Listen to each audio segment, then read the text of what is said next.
ابھی 10 منٹ ہی گزرے تھے جب مصطفیٰ کو اپنی طرف فاطمہ آتے ہوئے دکھائی دی۔ اسے دیکھ کر وہ حیران ہوا۔ آپ یہاں پر کیا کر رہی ہیں؟ مصطفیٰ فاطمہ کی طرف دیکھتے ہوئے بولا جس کا چہرہ بے حد سرخ تھا۔ ملنے کے لیے جسے آپ بلا رہے ہیں وہ اس ٹیبل پر بیٹھا ہے۔ فاطمہ آگے والے ٹیبل کی طرف اشارہ کرتے ہوئے بولی، جہاں دانش اور اس کے کچھ دوست بیٹھے تھے۔ دانش کو دیکھتے ہی مصطفیٰ بغیر سوچے سمجھے اس پر کسی شیر کی طرح جھپٹا تھا۔ اس نے تو یہ بھی نہیں سوچا تھا کہ وہ اسی کے کالج میں پڑھنے والا لڑکا ہے، اور نہ ہی اس نے یہ سوچا تھا کہ جس آدمی سے اس کی بات ہوئی ہے، اس آدمی کی آواز سے ہی معلوم ہوتا تھا کہ وہ کافی بڑی عمر کا آدمی ہے، جبکہ سامنے بیٹھا دانش محض 19 سال کا تھا، لیکن اس کے جسامت اور چہرے سے وہ 19 سال کا نہیں لگتا تھا۔ دانش کو کالر سے پکڑتے ہی مصطفیٰ اسے بے دردی سے مارنے لگا، اس کے چہرے پر مکے مار مار کر اس کے چہرہ جگہ جگہ سے لہولہان کر دیا، جبکہ اس اچانک ہونے والے حملے پر دانش سنبھل نہ سکا اور حیرانی کے عالم میں اس سے مار کھاتا رہا۔ جب اسے تھوڑا سا ہوش آیا تو اس نے مصطفیٰ کو پیچھے کی جانب دھکا دیا۔ کیا پاگل ہو گئے ہو؟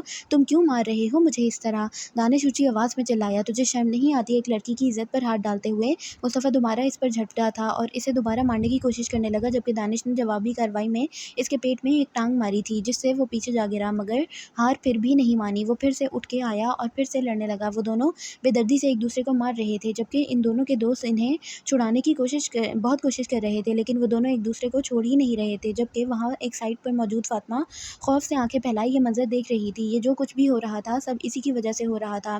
ان دونوں کے دوست اپنے اپنے دوستوں کو چھڑوانے کی کوشش کر رہے تھے، جبکہ آس پاس اکٹھے ہوئے تمام لوگ تماشائی بنے تماشا دیکھ رہے تھے۔ ابھی وہ دونوں بے دردی سے ایک دوسرے کو مار ہی رہے تھے جب وہاں پر گولیاں چلنے کی آواز آئی۔ گولیوں کی آواز سنتے ہی ہر طرف افراتفری مچ گئی، تمام لوگ آگے پیچھے بھاگنے لگے۔ اس دوران دانش اور مصطفیٰ اپنے دوستوں سے الگ ہو چکے تھے۔ وہاں پر موجود اڈے کے کچھ آدمیوں نے تمام لوگوں کو باہر نکال دیا، کیونکہ وہاں پر گولیاں چل رہی تھیں، اور اس افراتفری میں کچھ لوگ زمین پر گر کر ایک دوسرے کے نیچے آ کر زخمی ہو چکے تھے۔ ان کی کوشش تھی کہ وہ تمام لوگوں کو وہاں سے باہر نکال دیں تاکہ کسی کو کوئی جانی نقصان نہ پہنچ سکے۔ ان دونوں کے دوستوں کو بھی انہوں نے زبردستی باہر نکال دیا تھا، جبکہ انہیں اپنے قریب آس پاس کہیں بھی دانش اور مصطفیٰ دکھائی نہیں دے رہے تھے۔ وہ پریشانی کے عالم میں بار بار اندر جانے کی کوشش کر رہے تھے، جبکہ وہ آدمی انہیں اندر جانے ہی نہیں دے رہے تھے۔ بہت زبردستی کرتے ہوئے انہوں نے ان آدمیوں کو پیچھے ہٹایا اور اندر کی طرف دوڑے، مگر اندر کا منظر دیکھ کر ان کے سر پر آسمان آ گرا۔ مصطفیٰ کا چہرہ بری طرح سے زخمی کیا گیا تھا اور اس کے جسم سے بھی خون نکل رہا تھا، اور پاس ایک خون سے بھری شیشے کی بوتل گری پڑی تھی۔ یوں لگ رہا تھا جیسے وہ شیشے کی بوتل سے اس کا جسم چیر ڈالا ہو۔ وہ لوگ مصطفیٰ کے پاس بھاگتے ہوئے گئے اور اس سے اٹھانا چاہا، مگر وہ بہت دیر کر چکے تھے۔ ان کا دوست انہیں چھوڑ کر بہت دور جا چکا تھا۔ نہ تو اس کی سانسیں چل رہی تھیں اور نہ ہی اس کے جسم میں کوئی حرکت ہو رہی تھی۔ اس کے کپڑے جو جگہ جگہ سے پھٹ چکے تھے اور جسم کے حصے جہاں پر بوتل سے وار کیے گئے تھے وہاں سے خون نکل کر بہہ رہا تھا۔ مصطفیٰ کی حالت دیکھتے ہی وہ لوگ زار و قطار رونے لگے، جبکہ دانش انہیں وہاں کہیں بھی دکھائی نہ دیا تھا۔ سر، میں نے یہ سب کچھ جان بوجھ کر نہیں کیا تھا، مجھے دھمکی ملی تھی۔ میرے ماموں اور مومانی ان کے قبضے میں تھے، انہوں نے بولا تھا کہ جیسا وہ بولیں گے ویسا نہ کیا تو میرے ماموں اور مومانی کو جان سے مار دیں گے اور اس گھر کو آگ لگا دیں گے۔ سر، میں مجبور تھی، مجھ سے غلطی ہو گئی، پلیز آپ مجھے معاف کر دیں۔ فاطمہ زار و قطار روتے ہوئے سر جھکاتے کسی مجرم کی طرح بول رہی تھی، جبکہ زرخان کی آنکھیں خون چھلکانے کے در پر تھیں۔ وہ ضبط کے کڑے امتحان سے گزر رہا تھا۔ اس آدمی کو پہچانتی ہو تم؟ زرخان خود پر ضبط کرتے ہوئے سخت لہجے میں بولا۔ وہ چاہ کر بھی اس چیز کو برداشت نہیں کر پا رہا تھا جو قصہ اسے اپنے بھائی کے بارے میں سننے کو ملا تھا وہ بہت دردناک تھا، اور یہ وہی جانتا تھا کہ وہ سب کیسے برداشت کر رہا ہے۔ جی سر، میں اس آدمی کو جانتی ہوں، فاطمہ نے سر جھکاتے ہوئے جواب دیا تھا۔ اس سے ہمت نہیں ہو رہی تھی کہ وہ اپنا سر اٹھائے، اس کی وجہ سے ایک بے قصور مارا گیا تھا جبکہ دوسرا بے قصور غائب تھا۔ کس نمبر سے دھمکی آ رہی تھی تمہیں؟ نمبر 2 اس کا مجھے۔ زرخان کے اگلے حکم پر فاطمہ نے سر اٹھا کر زرخان کی جانب دیکھا۔ سر، معافی چاہتی ہوں، لیکن میرا فون اسی دن وہیں پر گر گیا تھا۔ اس آدمی کو میں جانتی اور پہچانتی ضرور ہوں، لیکن اس کا بھی کوئی فائدہ نہیں کیونکہ وہ آدمی تو مر چکا ہے۔ فاطمہ زرخان کی جانب دیکھتے ہوئے بولی۔ واٹ؟ کیا کہہ رہی ہو یہ تم؟ وہ آدمی مر چکا ہے؟ زرخان کو جیسے اس کی بات پر یقین نہیں آیا تھا۔ جی سر، وہ آدمی اور اس کی گینگ کا ہر فرد مر چکا ہے۔ ہماری کالج میں تو اب ایسا کوئی آدمی نہیں جو لڑکیوں کو ڈرگز دیتا ہو، اور ہمارے کالج سے جو لڑکیاں ڈرگز لیتی تھیں وہ سب بھی اب ہاسپٹل میں موجود ہیں اور ان کا علاج چل رہا ہے۔ فاطمہ کی اگلی بات پر زرخان اور زیادہ شوق میں مبتلا کر گئی تھی۔ وہ آدمی کیسے مر سکتا ہے؟ تم نے بتایا کہ سب کے پیچھے اس آدمی کا ہاتھ تھا، پھر وہ کیسے مر سکتا ہے؟ اسے کس نے مارا؟ زرخان فاطمہ کی جانب دیکھتے ہوئے سنجیدہ لہجے میں پوچھ رہا تھا۔ سر، اس دن جب مصطفیٰ کا قتل ہوا تو میں واپس گھر آ رہی تھی، تو راستے میں وہ آدمی اور اس کے ساتھ کچھ اور آدمی موجود تھے جنہوں نے میرا راستہ روکا اور مجھے زبردستی اپنے ساتھ لے جانے لگے، مگر وہاں پر اچانک ایک گولی چلی اور وہ گولی اس آدمی کے بازو پر لگی تھی، اور پھر دیکھتے ہی دیکھتے ان سب آدمیوں کو سامنے موجود شخص نے قتل کر دیا تھا۔ سر، میری آنکھوں کے سامنے اس نے ان آدمیوں کے دماغ میں گولیاں ماری تھیں اور وہ لوگ وہیں پر مر گئے تھے۔ اس کے بعد مجھے کسی نے تنگ نہیں کیا۔ فاطمہ زرخان کی جانب دیکھتے ہوئے سچائی بیان کر رہی تھی، جبکہ زرخان کو مزید حیرت ہو رہی تھی۔ اسے سمجھ نہیں آ رہا تھا کہ وہ کن الجھنوں میں الجھتا جا رہا ہے۔ کون تھا جس نے قتل کیا ہے؟ دیکھا تم نے اس شخص کو؟ زرخان اب کافی الجھن کا شکار ہو رہا تھا، اس لیے اس نے فاطمہ سے اگلا سوال پوچھا۔ سر، وہ ایک لڑکی تھی اور وہ پورے بلیک کاسٹیوم میں موجود تھی۔ میں نے اس کا چہرہ نہیں دیکھا، لیکن وہ لڑکی ہی تھی جس نے ان آدمیوں کو مارا۔ ان آدمیوں کو مارنے کے بعد اس نے مجھے بولا کہ میں اس سب کے بارے میں کسی سے ذکر نہ کروں۔ کچھ دیر بعد ہی وہاں پر کچھ آفیسرز آئے اور پھر اس لڑکی نے ان آفیسرز کے ساتھ مجھے میرے گھر بھجوا دیا، اور اس کے بعد کبھی دوبارہ مجھے وہ لڑکی نہیں ملی۔ فاطمہ نے زرخان کو تمام تفصیل بتائی۔ ٹھیک ہے، جا سکتی ہو تم، اور اگر تم اس لڑکی کے بارے کو دوبارہ دیکھو جب وہ تم سے ملے تو تم سب سے پہلے مجھے بتاؤ گی۔ زرخان فاطمہ کی جانب دیکھتے ہوئے بولا۔ جی سر، ٹھیک ہے، فاطمہ سر جھکاتے ہوئے بولی اور اٹھ کر آفس روم سے باہر نکل گئی، جبکہ فاطمہ کے جانے کے بعد زرخان گہری سوچ میں ڈوب گیا تھا۔ اس کے تمام باتیں سننے کے بعد یہ تو ظاہر ہو گیا تھا کہ دانش وہ لڑکا نہیں ہے جس نے فاطمہ کو ہراساں کیا تھا۔ دانش بے قصور تھا، لیکن ابھی تک یہ ظاہر نہیں ہوا تھا کہ مصطفیٰ کا قتل کرنے والا شخص دانش ہے یا نہیں۔ مصطفیٰ کے جسم پر دانش کی انگلیوں کا ایک بھی نشان نہیں پایا گیا، جبکہ خون سے رنگی بوتل پر دانش کی انگلیوں کے نشان موجود تھے۔ لیکن اس سب سے پہلے ان دونوں کا جھگڑا ہوا تھا جس میں ان دونوں نے ایک دوسرے کو مارا تھا۔ اگر ان دونوں نے ایک دوسرے کو مارا تھا تو مصطفیٰ کے جسم پر اور چہرے پر دانش کے انگلیوں کے نشان ہونے چاہیے، مگر اس کے جسم پر ایسا کوئی نشان نہیں تھا جو دانش کی انگلیوں کے نشانوں سے میچ ہوتا، جبکہ خون کی بوتل پر دانش کی انگلیوں کے نشان تھے۔ زرخان بری طرح الجھ چکا تھا۔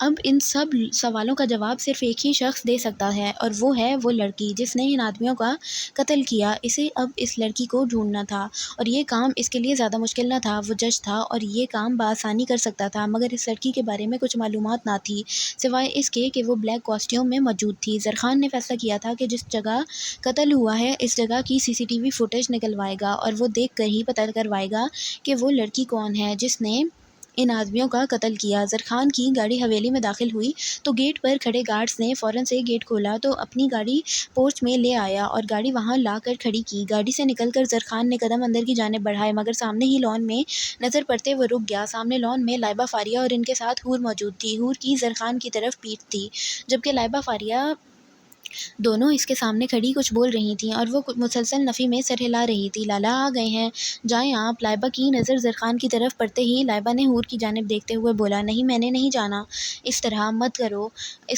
کرو میرے ساتھ پلیز۔ حور بیچاری سی شکل بنا کر ان دونوں کی جانب دیکھتے ہوئے بولی۔ آپ کو بڑی اماں نے کیا بولا تھا؟ آپ بھول گئی ہیں کیا؟ بڑی اماں نے بولا تھا نا کہ جیسے ہی لالا گھر آئیں سب سے پہلے آپ انہیں حویلی کے دروازے سے ریسیو کریں گی اور پھر ان کے ساتھ ہی اندر جائیں گی۔ فاریہ نے حور کو یاد دلانے کی کوشش کی۔ صبح جب وہ سب اکٹھے بیٹھے چائے پی رہے تھے تو بڑی اماں نے حور سے کہا تھا کہ جب زرخان گھر آئے تو وہ اسے حویلی کے دروازے پر لینے جائے، اسے سلام کرے اور حال چال پوچھنے کے بعد اس کے ساتھ ہی اندر آئے، جبکہ حور کو یہ کام دنیا کا سب سے مشکل کام لگ رہا تھا۔ جانے کیوں وہ زبردستی اسے زرخان کی زندگی میں مسلط کرتے جا رہے تھے، جبکہ وہ تو اسے ذرا پسند نہیں کرتا تھا۔ نہیں پلیز نہیں کرو، تمہارے لالا بہت غصے والے ہیں۔ حور نے شاید انہیں سمجھانا چاہا، جبکہ وہ دونوں سمجھنے کے موڈ میں بالکل نہیں تھیں۔ آپ جا رہی ہیں یا میں بڑی اماں سے شکایت کروں آپ کی؟ لائبہ اسے دھمکی دیتی ہوئی بولی تو حور نے ایک بے بس نظر ان دونوں کی طرف دیکھا اور پھر مجبوراً پیچھے کی جانب مڑی، مگر کچھ فاصلے پر کھڑے زرخان کو دیکھ کر وہ گھبرائی، پھر تھوڑی ہمت پیدا کرتے ہوئے قدم زرخان کی طرف بڑھانے لگی۔ زرخان نے تعجب سے اپنی طرف آتی حور کو دیکھا۔ السلام علیکم۔ حور زرخان کے کچھ فاصلے پر رکتے ہوئے ہلکی سی آواز میں بولی۔ وعلیکم السلام۔ زرخان نے سلام کا جواب دے کر قدم اندر کی جانب بڑھائے۔ کیسے ہیں آپ؟ حور کے اگلے سوال پر زرخان کے قدم وہیں رکے۔ بیچاری، اس نے گردن گھما کر حور کی طرف دیکھا تھا۔ میں ٹھیک ہوں، تم کیوں پوچھ رہی ہو؟ زرخان کو اس کی حرکتیں آج کچھ عجیب سی لگ رہی تھیں، اس لیے وہ پوچھے بنا نہ رہ سکا۔ وہ بڑی اماں نے بولا تھا۔ حور نے ایمانداری سے سچ بیان کیا۔ زرخان کو اس کی بات کچھ سمجھ نہیں آئی تھی کہ میں آپ سے آپ کا حال چال پوچھوں۔ حور نظریں جھکاتے ہوئے بولی تو زرخان نے اسے دلچسپی سے دیکھا، جس کے آج رنگ ہی بدلے ہوئے تھے۔ پچھلے 3 دنوں سے اس نے اسے ایک نظر بھی صحیح سے نہیں دیکھا تھا، یا وہ دیکھنا چاہتا ہی نہیں تھا، مگر آج اسے لگ رہا تھا جیسے یہ بے قصور ہے، اس لیے آج پہلی بار زرخان نے اسے دلچسپی سے دیکھا تھا۔ وہ بہت خوبصورت تھی۔ عمر میں وہ زرخان سے کافی چھوٹی تھی، مگر اس کا حسن مثال دینے کے لائق تھا۔ براؤن سلکی بال جو اس نے قید کیے ہوئے تھے، سر پر دوپٹہ سجائے، گھنی پلکیں جھکائے ہوئے، سرخ و سفید چہرے پر بے حد معصومیت لیے ہلکے گلابی رنگ کا جوڑا پہنے، جو اس پر بہت کھل رہا تھا۔ زرخان کو آج پہلی بار لگا تھا کہ یہ لڑکی واقعی میں بے قصور ہے۔ کچھ بھی ہو جائے یہ کچھ نہیں کر سکتی، اور نہ ہی اس نے کچھ کیا ہوگا۔ اچھا، اس کا مطلب تمہیں اگر کوئی اور بولے گا تب تم مجھ سے میرا حال چال پوچھو گی؟ زرخان نے ایک قدم اس کی جانب بڑھایا تو وہ 2 قدم پیچھے ہوئی۔ جی، میرا مطلب ہے نہیں۔ حور گھبراہٹ کے مارے پہلے ہاں بول گئی اور پھر نہیں۔ کیا مطلب ہے تمہارے کہنے کا؟ اگر کوئی نہیں بھی بولے گا تم تب بھی میرا حال چال مجھ سے نہیں پوچھو گی؟ زرخان حویلی میں کسی سے بھی فضول گوئی نہیں کرتا تھا، مگر اس وقت وہ پتہ نہیں کیوں حور سے بے فضول سے سوال پوچھ رہا تھا۔ میں پوچھ لیا کروں گی، حور نے گھبراتے ہوئے جلدی سے جواب دیا، جبکہ لان میں کھڑی لائبہ اور فاریہ حور کے تاثرات بآسانی دیکھ سکتی تھیں۔ انہوں نے زرخان کے چہرے پر غصہ نہیں دیکھا تھا، اس کا مطلب کہ وہ غصے میں نہیں تھا، مگر حور کے چہرے کے تاثرات بتا رہے تھے جیسے وہ زرخان سے گھبرا رہی ہے۔ چلو دیکھتے ہیں، زرخان نے بولتے ہوئے قدم حویلی کے اندر کی جانب بڑھائے، جبکہ زرخان کے جاتے ہی حور نے اپنی سانسیں بحال کی تھیں، جو کب سے اٹکی ہوئی تھیں۔ اس نے مڑ کر لائبہ اور فاریہ کی جانب دیکھا تو وہ دونوں اسے زرخان کے پیچھے جانے کا اشارہ کرنے لگیں۔ ان دونوں کے اشارے کو سمجھتے حور نے اپنے کچھ فاصلے پر اندر کی جانب جاتے زرخان کو دیکھا اور پھر قدم اس کے پیچھے بڑھائے۔ بڑی اماں اور اماں جان زینت بیگم کے ساتھ لاؤنج میں بیٹھے باتوں میں مصروف تھیں۔ جب انہیں حویلی کے داخلی دروازے سے اندر آتے ہوئے زرخان اور اس کے پیچھے حور دکھائی دی تو وہ بے اختیار مسکرا اٹھیں، یعنی کہ حور ان کے کہے پر عمل کر رہی تھی۔ السلام علیکم۔ لاؤنج میں داخل ہوتے زرخان نے سب کی طرف دیکھتے سلام کیا۔ وعلیکم السلام۔ تینوں نے بیک وقت زرخان کے سلام کا جواب دیا۔ میں فریش ہو کر آتا ہوں۔ زرخان ان کی طرف دیکھ کر بولتے ہوئے سیڑھیاں چڑھتا اوپر کی جانب چلا گیا، جبکہ حور وہیں بڑی اماں کے قریب کھڑی ہو گئی۔ یہاں پر کیوں رک گئیں؟ بیٹا جاؤ زرخان کے پیچھے کپڑے نکال کر دو اسے، بڑی اماں حور کی جانب دیکھتی ہوئی بولی، تو حور نے جھٹکے سے سر اٹھا کر ان کی طرف دیکھا۔ جی؟ حور نے بولتے ہوئے قدم سیڑھیوں کی جانب بڑھائے اور زرخان کے پیچھے ہی اس کے کمرے کی طرف چل دی۔ زرخان نے کمرے میں داخل ہوتے اپنے کوٹ کا بٹن کھولا۔ جب اسے اپنے پیچھے کوئی اور بھی کمرے میں داخل ہوتا ہوا محسوس ہوا، اس نے پیچھے مڑ کر دیکھا تو اس کے ٹھیک پیچھے حور کھڑی تھی۔ اس نے ایک آئی برو اچکا کر حور کو دیکھا، جیسے پوچھ رہا ہو کہ اب کیا کرنے آئی ہو؟ وہ بڑی اماں نے بھیجا ہے، حور نظریں جھکاتے ہوئے بولی، تو زرخان نے ماتھے پر بل ڈالتے ہوئے اس کی طرف دیکھا جو پوری روبوٹ بنی ہوئی تھی۔ اور اب بڑی اماں نے کیا حکم دے کر بھیجا ہے تمہیں؟ زرخان حور کی جانب دیکھتے ہوئے بولا۔ جی، وہ آپ کے کپڑے نکالنے تھے، حور تھوڑا گھبراتے ہوئے بولی، کیونکہ زرخان کے سامنے کھڑے ہونا اس کے لیے بے حد مشکل کام تھا، جبکہ بڑی اماں کا حکم ٹالنا بھی اس کے لیے ناممکن تھا۔ بہت شکریہ، میں اپنے کام خود کر سکتا ہوں۔ زرخان حور کو دیکھتے سنجیدگی سے بولا اور الماری سے اپنے کپڑے لیتا فریش ہونے چلا گیا۔ بڑی اماں پتہ نہیں کیوں یہ سب کروا رہی ہیں مجھ سے، جبکہ وہ بھی جانتی ہیں کہ یہ مجھے پسند نہیں کرتے، اور میرا اس حویلی میں ٹھکانہ کون سا مستقل ہے؟ ایک نہ ایک دن تو مجھے یہاں سے جانا ہی ہے۔ حور خود سے بولتی ہوئی صوفے پر بیٹھ گئی۔ اسے پتہ تھا اگر وہ دوبارہ کمرے سے باہر چلی جاتی تو اماں جان نے پھر سے اسے سوال کرنا تھا کہ زرخان تو کمرے میں ہے تو وہ باہر کیا کر رہی ہے، اس لیے مجبوراً اسے کمرے میں ہی بیٹھنا پڑا۔ زرخان اپنے بالوں میں ٹاول رگڑتا ہوا باہر نکلا تو اس کی نظر سامنے صوفے پر بیٹھی حور پر پڑی، جو صوفے پر بیٹھی اپنے ہاتھوں کو بہت غور سے دیکھ رہی تھی۔ شاید وہ اپنے ہاتھوں کی لکیروں میں کچھ ڈھونڈنا چاہ رہی تھی۔